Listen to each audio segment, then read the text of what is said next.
علن كانوا سجينين سانكيساينو سرما ويدوه العرايو سقل من تضرورو سيقدينا قميدايو سقلان وحينه في صوصار العرادو سماوكي وكاية حديقا مثل سيو ساحركي كالقوشة سري يوم نصغامو أنسدو يحي إغنوه كان سيبك نصاري waan idin salaamay walaalayaal dhammaantiinba Soomaalidu meel kasta joogto haddaanu nahay bahda nolosha cusub oo ka tirsan Soomaalida Masiixiyiinta waxaanu maanta Soomaalida la qaybsanaynaa farxadda maalinta ay Soomaaliya gobonimada ka qaadatay gumaystayaashii 1 Luulyo waxaanuna Soomaalida meel kasta joogtaba ugu hambalyeeynaa maalintan farxadda leh ee xasuusta mudan ee qaaliga waxaanu leenahay 1 Luulyo wanaagsan waxaan idin rajaynaynaa inaad ku ciidaan farxad iyo nabad iyo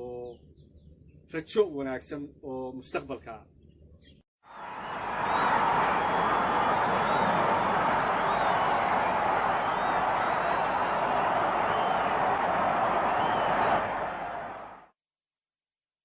aan sugnay baa laga sheekayn karaya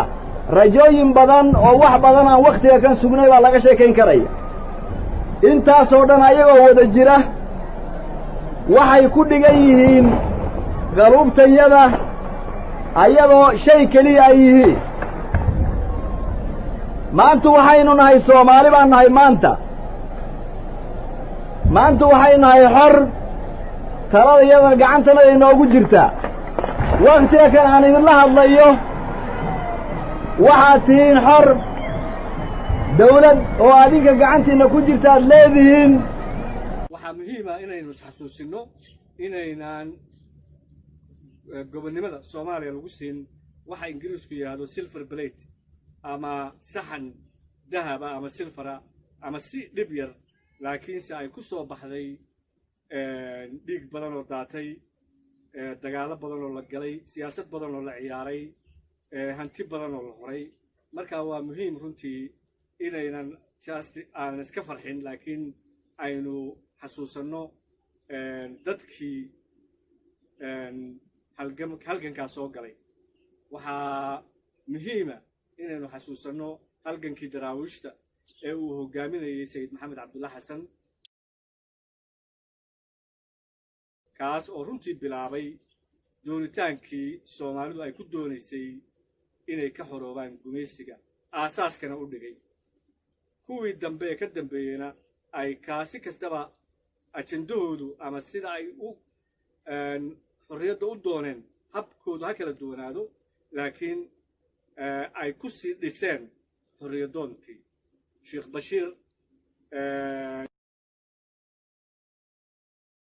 iyo kuwa badan oo hadda aan xasuusan oo soo halgamay runtii oo gobolada ee Soomaaliya xorriyadda uga qayb qaatay siyaalo kala duwan ha ahaato kicinta dadka ha ahaato inay ka qayb qaataan dagaal ha ahaato inay hantidooda u horaan iyo wixii la mida waxaase aad iyo aad runtii muhiimad gaara aan maanta siinayaa dhalinyaradii SYL-sha runtii iyagu aakhirka ku guulaystay inay xorriyadda Soomaaliya gaarsiiyaan iyagoo runtii haddii badana inta badan isticmaalaya non violence ama hab aan dagaal ama gacan ka hadal ahayn laakiinse isticmaalaya caqligooda iyo isku duubnidooda iyo integrity-ga sharaftooda iyo jacaylka ay u qabaan dadkooda iyo waddankooda 13 bay ahaayeen waxayna runtii aad u dhalinyar bay ahaayeen oo waxay jireen markay bilaabayeen halganka 15 ilaa 21 sano run ahaantii waxaa igaga yaabiyey markii aan akhriyay dastuurkii ay dhigteen oo runtii ah dastuur haddii si loo fiiriyo ah very simple ama aad u sahlan laakiin haddii si kale loo fiiriyo dastuur aad u qoto dheer oo soo koobaya rabitaanka ummadda Soomaaliyeed oo runtii dastuuro badan oo buugaag badan maanta ku qoran ay saddexda qodob runtii isugu imanayaan qodobka koowaad ee dastuurkoodu wuxuu ahaa in Soomaalida la isu doono qodobka labaad wuxuu ahaa in la iska ilaaliyo qabyaaladda iyo dariiqooyinka ama madhabaha diinta ka saddexaadna wuxuu ahaa in Soomaalida wax la baro qodobka koowaad haddaan fiirino in Soomaalida la isu doono run ahaantii qof kasta oo Soomaaliya meel kasta ha joogo waddan kasta ha ka tirsanaado midnimada Soomaalida waa doonitaankeeda ama ku hamigeeda ama ku riyonteeda ama jeclaanteeda waxay u tahay sharaf bay u tahay waana mid ay fiican inuu markasta jeclaado oo uu niyadda ku hayo laakiin waqtigan la joogo waxaynu Soomaalidiina diyaar uma aha adduunkiina diyaar uma aha in Soomaaliya oo dhan hadda ay midoobaan laakiinse marka laga hadlayo jamhuuriyaddii Soomaaliya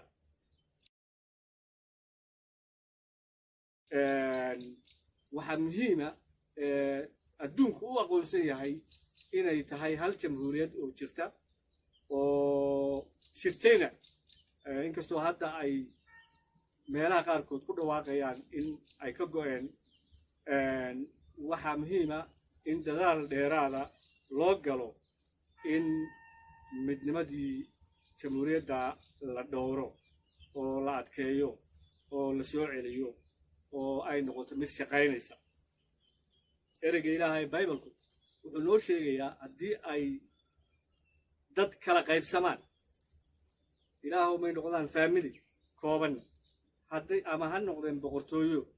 in dadkaasi ay baaba'ayaan oo aanay sii jireen waxaa injiilka sida Marcos u qoray cutubka 3 aayadaha 4 ilaa 5 ku qoran haddii boqortooyo kala qaybsanto Ciise Masiix ayaa yidhi haddii boqortooyo kala qaybsanto boqortooyadaasi ma taagnaan karto haddii guri ama qoys kala qaybsamana gurigaasi ma taagnaan karo waxaa imanaya dagaal waxaa imanaya fadqalalo waxaa imanaya cudur waxaa imanaya qax waxaa imanaya in dhaqan doorsi waxaa imanaya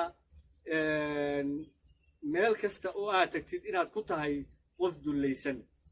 oo aan xuquuq lahayn waxaa imanaysaa in resourcigii ama waddankaagii sidii la rabo ay dad kale uga faa'iidaystaan waxaa imanaysaa barakicin oo dhulkii aad lahaan jirtay ee aad awoowayaasha ka dhaxashay inay dad kale kaa dhaxlaan hadda Soomaaliya marka la eego run ahaantii dhulkii iyo dadkii way jiraan laakiinse runtii laguma odhan karo waa waddan runtii sidii la rabay marka waddamada deriska xataa kuwan faqiirka ee waddamada ee institutionkii jiraan marka loo fiiriyo Kenya Ethiopia Djibouti marka la fiiriyo runtii waddan shaqaynaya ma aha inkastoo ay diidila jirto oo dawladda federaalku ay dadaalayso laakiin dadkii way jiraan laakiin haddii saa ku sii socoto marka ka dambaysa waxaa dhacaysa inay dadku sii kala durkaan in laga faa'iideysto in hamigii Soomaalinimadu uu sii yaraado marka waxa weeye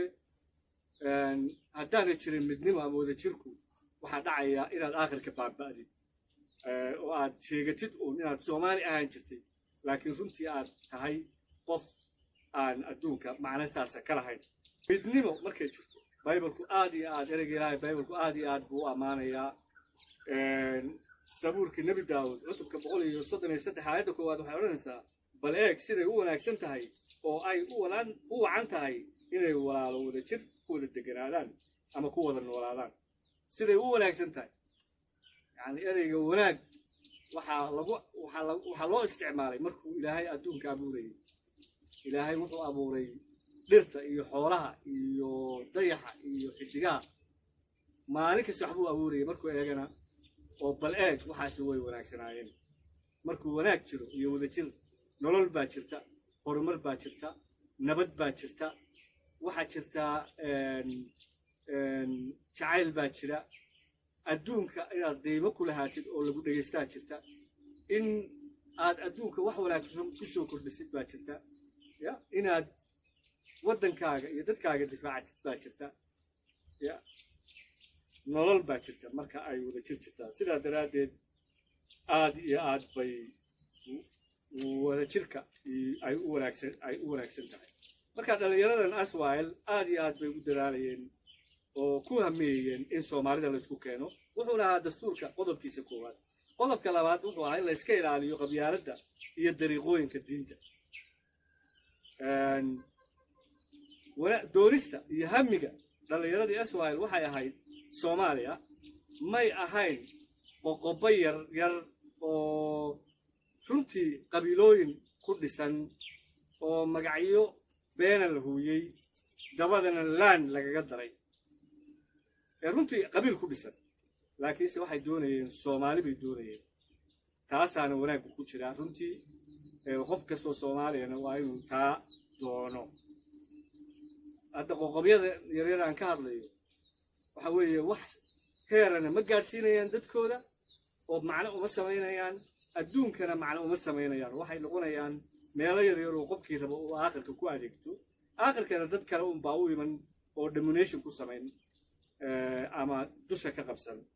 marka wax macno ay samaynayaan laakiin dhalinyaradan SOL waxay doonayeen inay Soomaaliya magacaas ayaa sharaf lagu leeyahay waxay kaloo diinta in la iska ilaaliyo furqooyinka diinta waxay dhalinyaradani of course diin bay way ahaayeen mid kasta diin uu lahaa laakiin waxay fahmayeen dad wax bartay bay ahaayeen waxay fahmayeen in diinta ku dagaalanka diintu uu keeno runtii burbur aad iyo aad u xun oo uu mar kasta waddan diin lagu dhisay uusan weligii heer gaadhin of course waxay ama dabcan waxay maskaxda ku hayeen halgankii daraawiishta oo runtii diinta runtii aad iyo aad ay aasaas u ahayd oo runtii noqday mid guul daraystay inkastoo ay dadaaleen oo ay runtii ahaayeen dee waktigooda joogeen haddana waxay noqdeen dad ay markii dambe ay nimankan SOL-ka ay wax ka barteen marka waxa weeye kala qaybsanaanta diinta aad bay uga carareen waxay doonayeen Soomaaliya uu qof kasta oo Soomaalihi si sharaf leh ugu noolaan karo ciise masiix wuu injiilka uu ku sheegay inaynu ilaahayna wixiisa siino dowladdana waxaydan siino laakiinse haddii aynu isku qasno waxa weeye waxaa dhacaya inaynu noqonno dad reer wada aakhiraada oo midba midka kale qarxinayo ciise masiix ayaa la weydiiyey iyagoo nimanka yuhuudda ee farisiinta ee laba wajiinaya iyagoo dabaya oo isku dayaya inay ka hor keenaan kaysar oo ahaa runtii boqortooyadii roomaanka gumaysigii ay oo ciise masiix ka siyaasadeeyaan ayay weydiiyeen ma sax baa in kaysar la siiyo cashuurta ciise masiix wuxuu yidhi diinaar ma haysaa haa buu yidhahdeen yaa ku sawiran waxay ku yidhahdeen kaysar baa ku sawiran kaysarna wixiisa siiya ayaa injiilku u qoran ilaahayna wixiisa siiya marka dhalinyaradani waxay doonayeen inay Soomaaliya xoreeyaan xaq bay u lahaayeen waana caqligalna way ahayd wax diinana kuma xidhnayn marka aad iyo aad bay tahay taana inaynu wax uga barano qodobka saddexaad ee muhiimka ah ee dhalinyaradani dastuurkoodu wuxuu ahaa in Soomaalida wax la baro waxa weeye waxbarashadu iyo cilmigu wuxuu aasaas u yahay bulsho kasta hadday noqoto horumarkeeda hadday noqoto jiritaankeeda hadday noqoto nabaddeeda bulsho wada idiota ama wada waalan oo aan wax jaahila aad iyo aad bay u adag tahay in loogu tariyo ereyga ilaahay waxaa ku qoran dadkaygu way baaba'aan aqoon darro daraaddeed kitaabkii nebi hooseeca cutubka afraad aayadda 6 haddaan cilmi jirin waad baaba'aysaa dad kale unbaa weli gumaysi unbaad ku jirtaa hadda waad aragtaa marmar Soomaaliya markaan tago waxaan arkaysaa hay'adihii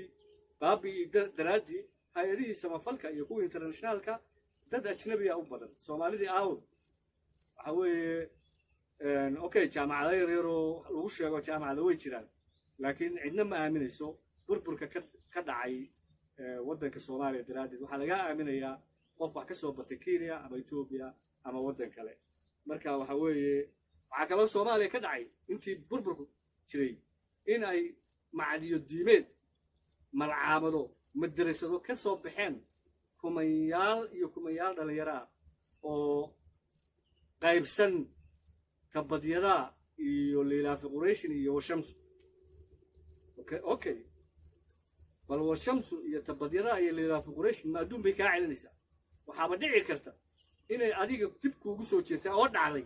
inay adiga dib kuugu soo jeestaan oo ay washamsu kuugu qaadaan intii ay waddankaaga ay horumar gaarsiin lahaayeen marka cilmiga loo baahan yahay waxa weeye macallimiin dheeraada waxa loo baahan yahay doctorro dheeraada waxa loo baahan yahay kalkaaliyaal caafimaad dheeraada makaanigyaal dheeraada diblomaasiyiin dheeraada computerist dheeraada waxaas ayaynu horumar ku gaari karnaa ee ay kuma gaarayno waxyaalo bila macnaha oo aan waxba tarayn qaybitaankooda marka walaalayaal Soomaaliya weli chance bay leedahay waxaynu u baahanahay hogaamiyayaal sidii dhalinyarada SYL leh sharaf iyo goal iyo han iyo principle yani leh go'aan meel ay kaga go'an tahay oo aan musuqmaasuq ahayn ayaynu u baahanahay maanta dhalinyarada Soomaaliyeed chanceskaas way ka faa'iideysan ku dayan karaan dhalinyarada waxaynu la dagaalamayna runtii ma aha gumaysi hadda sidii beriga waddanka haysta oo meel kasta ka talinaya laakiinse gumaysiga aynu la dagaalamayna waa qabyaalad waa xagjirnimo diineed waa jaahilnimo waa si indirect ama dadban oo lagu haysto oo looga faa'iideysanayo baddaadii iyo shidaalkaagii iyo macdantaadii oo laysu kiin isticmaalayo dhalinyaradu maanta waxay u baahan yihiin inay is abaabulaan heer tuulo heer gobol heer degmo ay isu abaabulaan iyagoo leh aan qabiil iyo diin midna aan isticmaalayn laakiinse isticmaalaya wax Soomaalida anfacaya oo noloshooda maanta ku saabsan oo principle haddii markaa Soomaalida waxaan mar kale u rajaynayaa guul waxaan rajaynayaa in wadahadallada hadda u bilowday Soomaaliya iyo gobolka goostigta sheegtay Somaliland inay noqdaan kuwa ay ka soo baxaan aakhirka midnimada Soomaaliya waxaan rajaynayaa in wixii hore ee dhacay ay noqdaan wax aan ilaawin oo wax laga barto laakiinse la saamaxo waana mahadsantihiin